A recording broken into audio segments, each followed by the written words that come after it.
जो अभी आपने पढ़ा था कि जो भी हमारे थर्मामीटर्स हैं उनकी मिनिमम रेंज और मैक्सिमम रेंज पढ़ी थी। अब आप पढ़ेंगे कि यू माइट देखिए ट्रांसफ़र ऑफ हीट कि हीट कैसे ट्रांसफ़र होती है। You might have the absorb that the frying pan becomes hot. आपने देखा फ्राई पैन बहुत गर्म होता है when kept in on the flame, जब उसको फ्लेम में रखा जाता है। It is because the heat passes from the flame to the utensil when the pan is removed from the fire। जब उसको आग से हटाते हैं तो it slowly cools down, वो धीरे धीरे क्या होता है, ठंडा होना शुरू हो जाता है। Why does it cool down? वह ऐसा क्यों होता है? क्योंकि the heat is transferred from the pan to the surrounding। उसके जो हीट होती है वो उस पैन से ट्रांसफर होकर उसके चारों तरफ जहाँ उसको रखा जाता है। मान लिया आपने किसी क्या नाम स्लैब पे उसको रख दिया तो क्या होगा, आपकी स्लैब ठंडी है और आसपास का वातावरण ठंडा है। तभी तो आपने देखा होगा जब हम कोई चीज़ ठंडी करते हैं तो हम पंखा चला देते हैं गर्मियों में, है ना, क्योंकि ठंडा करने के लिए हम उसको पंखे को चलाते हैं। पंखे की क्या हवा ठंडी होती है और वो उस जो है वो जो हीट है वो ट्रांसफ़र हो जाती है इन कूल में, ठंडे में, है ना, cool down. The heat is transfer from the pan to the surrounding so you can understand that is both cases, है ना, दोनों केसों में ये the heat flows from the hotter object to the colder object कि हीट जो है कहाँ फ्लो करती है, गर्म से ठंडे की ओर। इसके लिए एक आपके पास हमने देखा था कि एक प्रैक्टिकल है आपका, इसमें आपने देखा होगा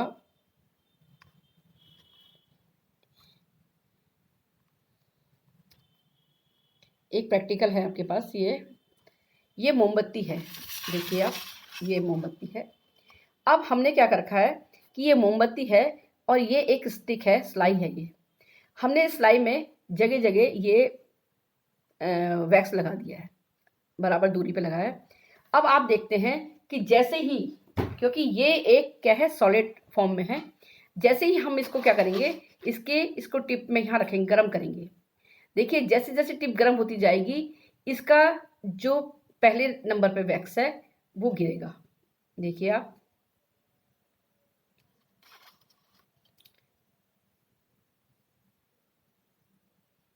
क्योंकि हीट ट्रांसफर हो रही है इसमें। ये देखिए, ये देखो, ये आया, ये गिरा, तो ठीक है, अब यहाँ तक हीट पहुँच गई है। अब देखो तीसरा भी हिलने लगा है, ये इसका मतलब हीट जो है ट्रांसफर होकर यहाँ तक पहुँच गई है। देखिए अभी ये गिरा है, ठीक है। अब देखिए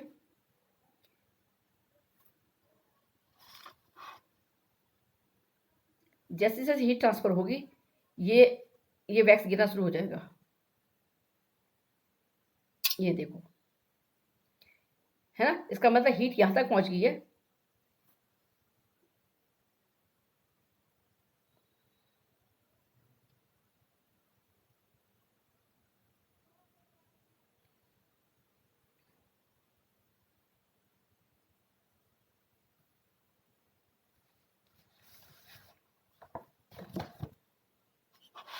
अब आप देखिए इसको,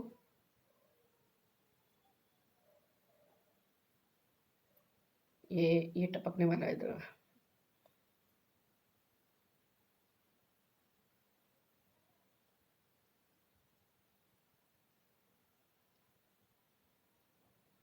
आपने देखा कि हीट जो है एक अणु से दूसरे अणु को ट्रांसफर होती है ना, क्योंकि ठोस के जो अणु होते हैं, जो भी सॉलिड फॉर्म होती हैं, उनके जो मॉलिक्यूल्स होते हैं बहुत नियर होते हैं, बहुत नियरेस्ट होते हैं, तो मतलब बिल्कुल सटे हुए रहते हैं।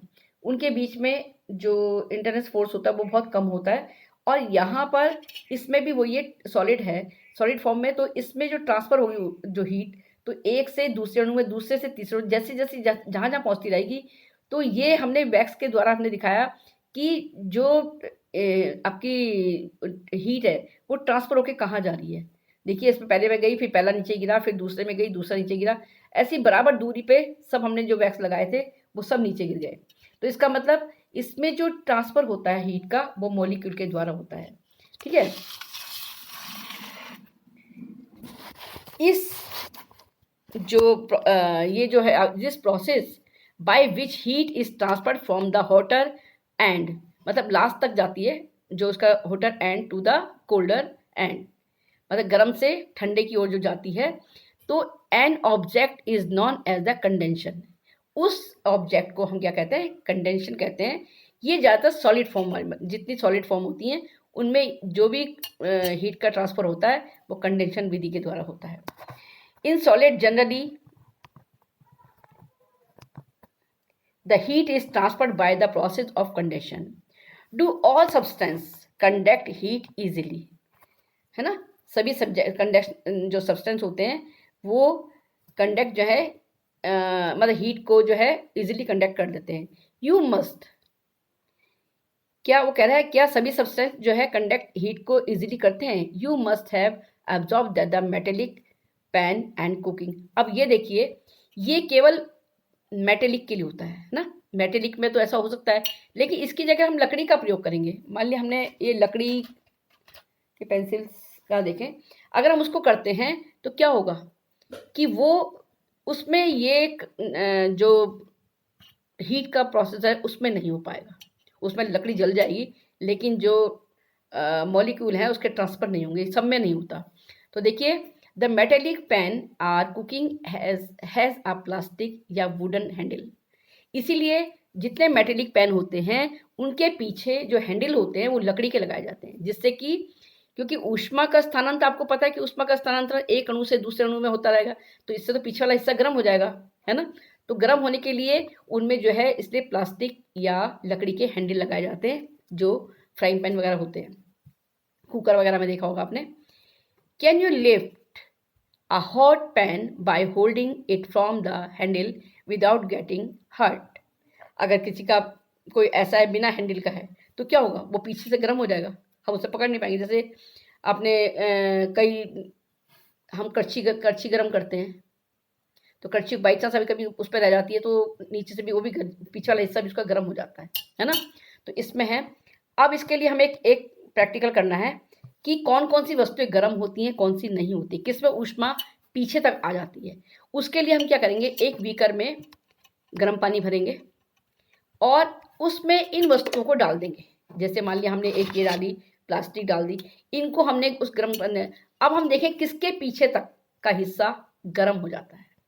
जिन वस्तु के पीछे का हिस्सा गर्म हो जाता है, मतलब ऊष्मा यहाँ से यहाँ तक पहुँच जाती है, तो इसका मतलब वो क्या है, गुड कंडक्टर है ना। और जो जिन पे नहीं पहुँचता वो क्या है, बैड कंडक्टर या इंसुलेटर जिन्हें बोलते हैं। अब यहाँ पर इन्होंने देखो एक एक्टिविटी बताई है आपको कि activity 4.7, heat water to the small part of the beaker, collect some articles such as the steel spoon, plastic scale, pencil and divider. Dip one end to the each of these articles in hot water. उनको सबको आप उनका मतलब जैसे आपने ये लिया है, मान लिया ये मैंने निकल लिया, इसके अंदर हम इनको हमने गर्म वस्तु ले ली और उसके अंदर हमने इनको ऐसे लगा दिया, ऐसे ये प्लास्टिक का रख दिया या हमें ये कुछ ऐसा ये रख दी। अब इनको हम गर्म पानी के अंदर डाल देंगे, है ना। इसमें जब हम गर्म पानी डालेंगे तो क्या होगा, कुछ वस्तुएं गर्म हो जाएंगी।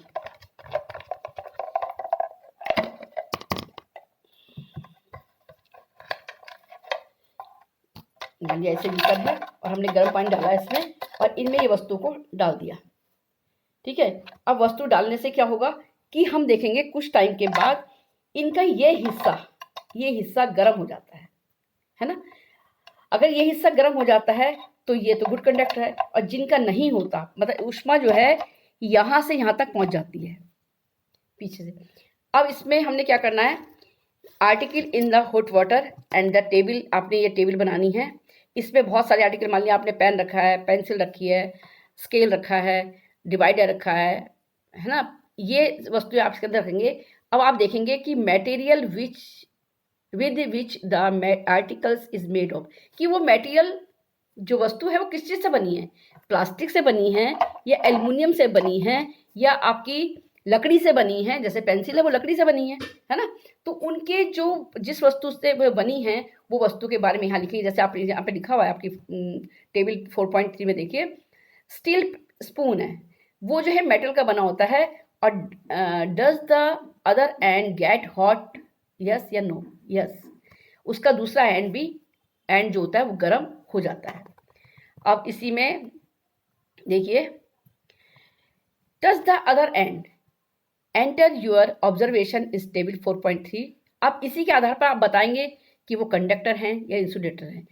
आपने जो सारणी बनाई है इसमें आपने एक चीज और जोड़ देंगे यहाँ पर, जैसे यह है article metal with which the article is made of, does the other hand get hot, yes या नो। इसके बाद एक कॉलम और बना लेंगे, इंसुलेटर या कंडक्टर, है ना। तो अब आपने क्या करा है, जो आपका मेटल की वस्तु है वो गर्म हो जाएगी, जब गर्म हो जाएगी तो वो क्या कंडक्टर होगी, और जो लकड़ी है, प्लास्टिक है, ये क्या होंगी, ये गर्म नहीं होगी, तो ये क्या हो जाएंगी, इंसुलेटर हो जाएंगी।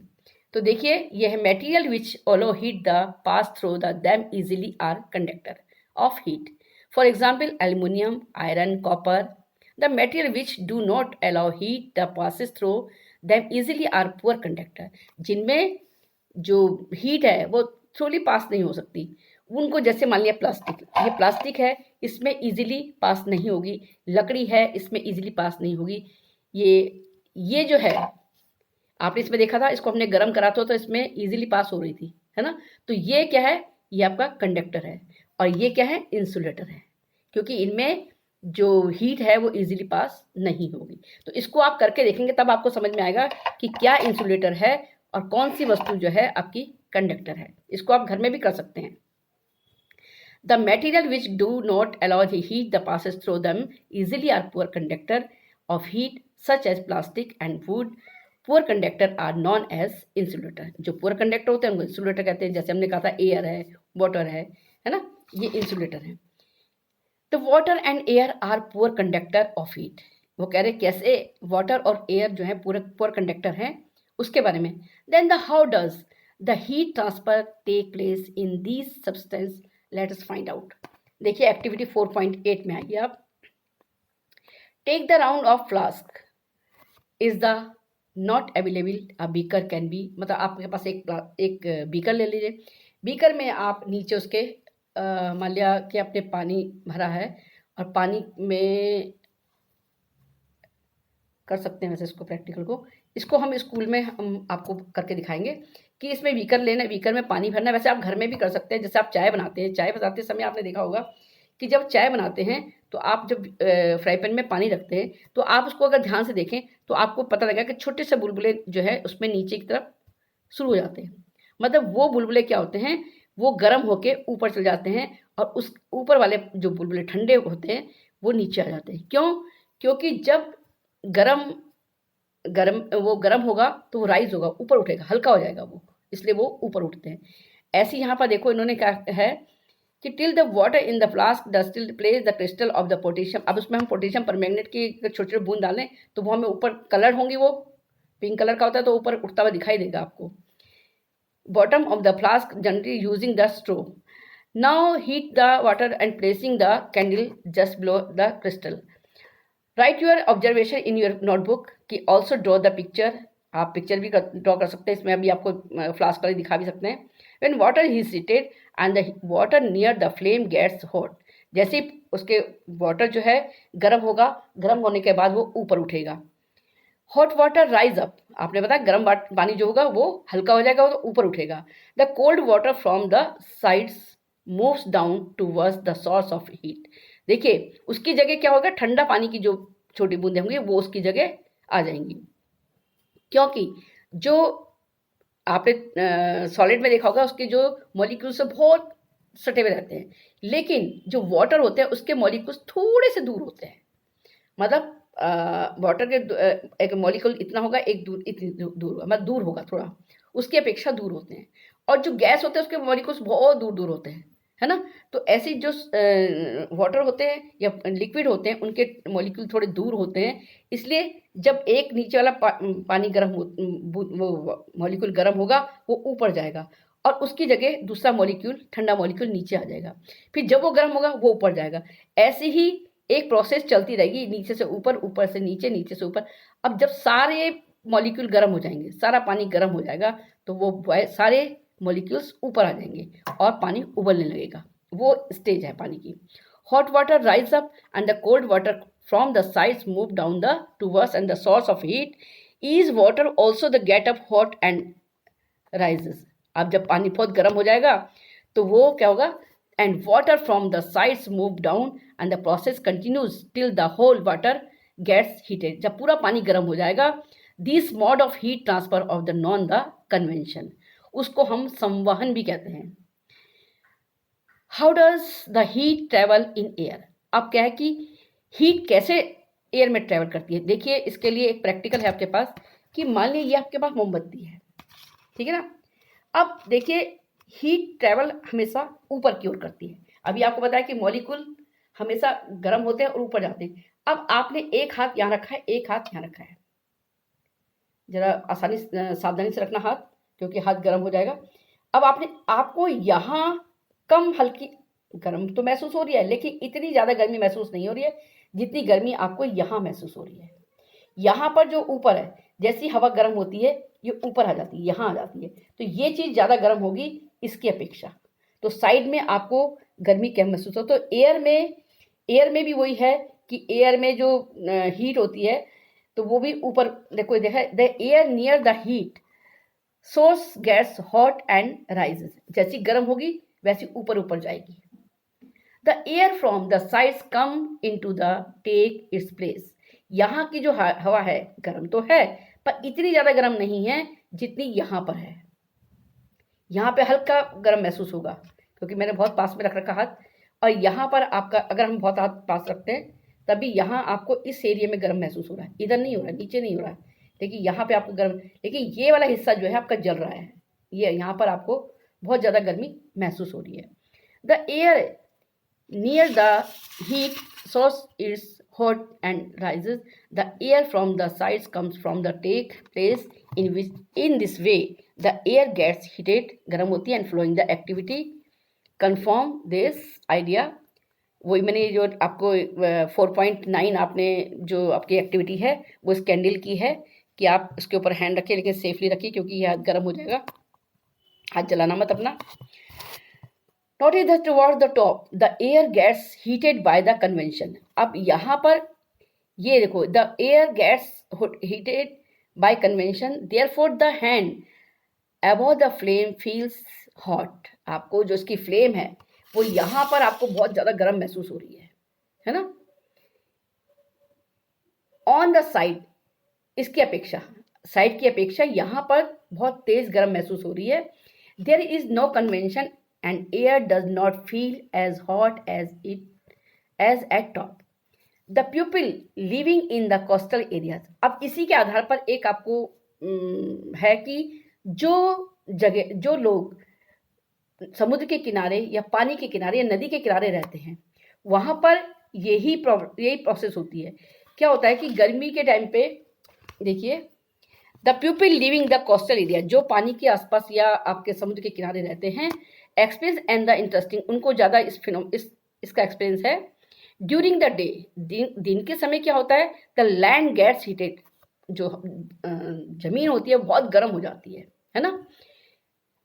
Land gets heated faster than the water, पानी की अपेक्षा जमीन ज़्यादा गर्म होती है। अब क्या होता है, द एयर ओवर, अब जब गर्म होगा तो क्या होगा, एयर ओवर द राइज, ऊपर की तरफ उड़ेगी। लैंड बिकम होटर, देखो the air over the land become hotter and rise up, जब गर्म होगी तो वो ऊपर को उठेगी। The cooler air from the sea rises in to wash the land to take its place. अब क्या होगा, ये गर्म हवा, आपको पता है गर्म हवा उठेगी क्योंकि जैसी प्रोसेस आपने समवन की यहाँ देखी थी, ऐसी प्रोसेस वहाँ पे भी होती है कि लैंड से हवा गर्म उठती है और समुद्र की ओर जाती है, और समुद्र से उठने वाली ठंडी हवाएं उसका स्थान लेने लगती हैं, है ना। तो ये स्थिति यहाँ पर भी, उसमें भी जो क्रिया होती है उसमें भी समवन की ही क्रिया होती है। The people living the coastal area experience and the interesting phenomena during the day, the land gets heated faster than the water, the air over the land become hotter and rise up, जब गर्म होती है तो ऊपर उठती है। The cooler air from the sea rushes in towards the land and takes its place, उसकी जगह वो ले लेती है ठंडी हवा, और गर्म हवा की जगह ठंडी, और ठंडी हवा की जगह गर्म हवा समुद्र की ओर आती है। अब देखिए, the warm air from the land moves towards the sea the complete the cycle. क्या है? Air from the sea is called the sea breeze. जब एयर सी से आती है तो उसको हम क्या कहते हैं? Sea breeze. To receive the cooler sea breeze the windows of the houses is coastal area are made to face the sea. जिनके विंडोज जो होते हैं, खिड़कियाँ सी की तरफ होते हैं, जिनके दरवाजे जो खिड़कियाँ जो होती है सी की तरफ होती हैं, तो वहाँ देखिए, the windows of the houses is the coastal area of the made of face to sea. At night it is exactly the reverse। मतलब रात को क्या होता है? दिन में तो गर्म हवाएं उठ के समुद्र की ओर जाती हैं, और समुद्र से उठने वाली ठंडी हवाएं उनकी ओर आती हैं। अब रात को क्या होता है? रात को उल्टा होता है। तभी तो लैंड जो है ठंडे होते हैं रात को। जो नदी के किनारे या समुद्र के किनारे जो लैंड होते हैं वो रात के टाइम ठंडे होते हैं और दिन के टाइम गर्म होते हैं। उसका कारण यही होता है कि दिन के टाइम तो गर्म हवाएं जाती हैं समुद्र की ओर, और समुद्र से उठने वाली ठंडी हवाएं आती हैं लैंड की ओर। और रात को फिर क्या होता है? रात को फिर समुद्र से जो गर्म हवा है, देखो, at night the exactly the reverse. रात को मतलब जो है एकदम रिवर्स होता है, उल्टा होता है। The water cools down more slowly. जो वाटर होता है वो धीरे धीरे ठंडा होता है देन द लैंड की अपेक्षा। So the cool air from the land moves towards the sea, this is called the land breeze, है ना। इसलिए जो कुल एयर होती है लैंड की तरफ मूव करती है टूवर्ड्स द सी की तरफ से लैंड की ओर मूव करती है, उसको बोलते हैं हम land bridge. When we come out in the sun, we feel warm। जब हम बाहर आते हैं धूप में तो हमें क्या गर्मी महसूस होती है। How does the heat from the such reach us? It cannot reach us by condensation या convention, as there no medium such as air is the most part of the space between the earth and the sun। देखिए, जब हम बाहर आते हैं तो हमें क्या होता है कि वो महसूस होता है कि गर्मी महसूस होती है ना।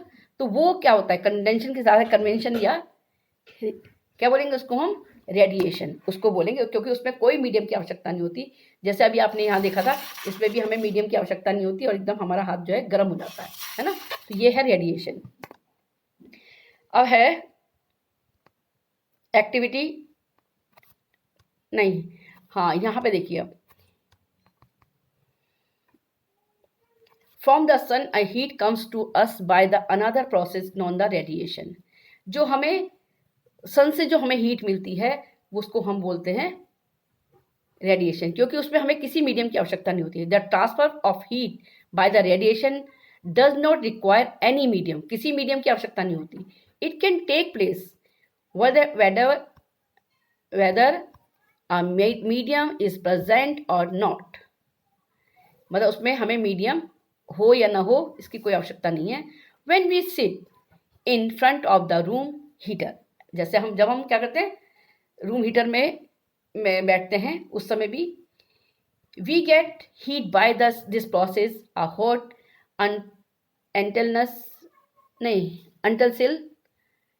utensil kept away from the flame cools down as it transfer heat to the surrounding by the radiation। जब हम किसी हीटर के आगे बैठते हैं तो वो भी सारी हीटर क्या करता है, वो सारी जो बाहर की हमारी जितनी हवा अंदर की हवा होती है उसको पूरे को गर्म कर देता है। तो वो उसमें भी जो उसका ट्रांसफ़र होता है, जो क्या नाम हीट का ट्रांसफ़र होता है, वो किसी मीडियम के द्वारा नहीं होता, वो एयर के द्वारा ही होता है ना। तो इसमें भी हमें किसी वो प्रोसेस भी आपकी रेडिएशन ही कहलाती है। आवर बॉडी, देखिए, our body to give heat to the surrounding at the receive heat from the by the radiation। all hot bodies radiate heat। सारी बॉडी जो हमारी उससे होता है उसी से गर्म होती है। when these heat falls the some object, a part of the reflect, a part of the absorb and a part may be transmitted।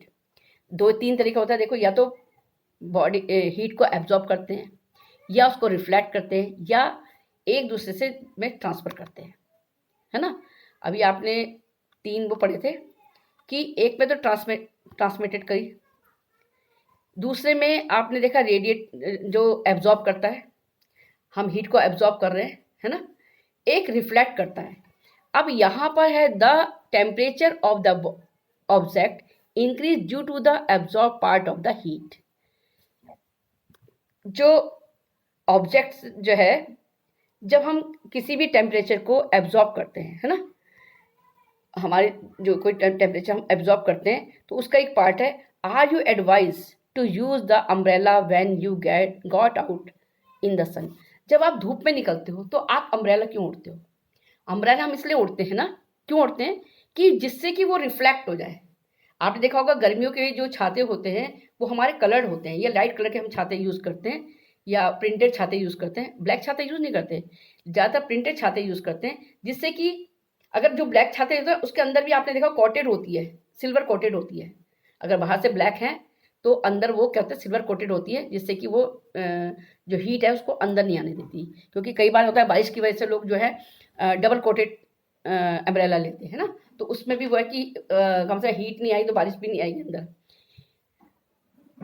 Kinds of clothes we wear summer and winter. हम summer और winter में अलग अलग तरह के कपड़े पहनते हैं। You know that in summer we prefer light colored clothes and in winter we usually wear dark colored clothes। देखिए हम जानते हैं कि समर में प्रेफर किया जाता है, मतलब देखा जाता है ज़्यादातर कि हम ये प्रेफरेंस देते हैं कि भाई लाइट कलर के कपड़े पहने जाएं, और विंटर में हम सोचते हैं डार्क कलर के कपड़े पहने जाएं। क्यों ऐसा होता है?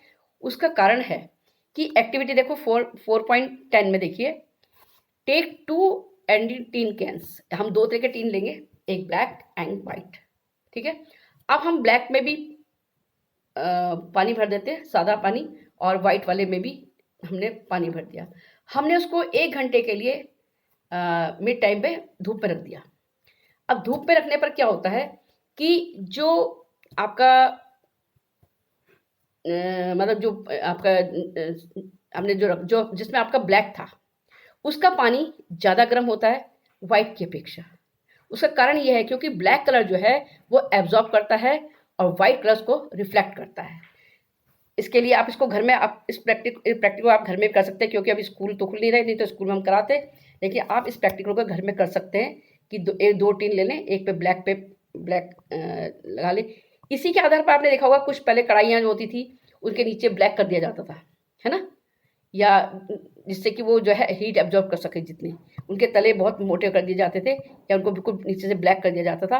तो अब तो ऐसी कढ़ाइयाँ आती नहीं, क्योंकि अब ज़्यादा यूज़ हम लोग गैस का प्रयोग ज़्यादा करते हैं, तो उसमें तो जल्दी हो जाता काम। लेकिन पहले जो चूल्हे वगैरह बनाते थे तो उनमें देखा था आपने उनके नीचे से ये चीज़ ब्लैक हो जाती, या तवे आपके लोहे के तवे हैं वो सब नीचे से काले रहते हैं। तो उसका कारण वो भी रहता है कि जो काला है वो एब्जॉर्ब जल्दी करता है और वो ज़्यादा गर्म हो जाता है। Summer, when often use electricity and fuels like coal and wood to keep our houses cool and or warm. It is possible to construct buildings that are not affected much by heat and cold outside.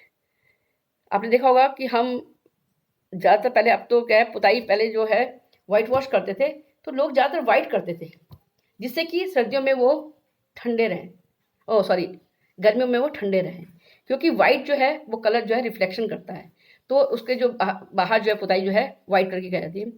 This can be done by construction outer walls of building so that they have trapped layer of air.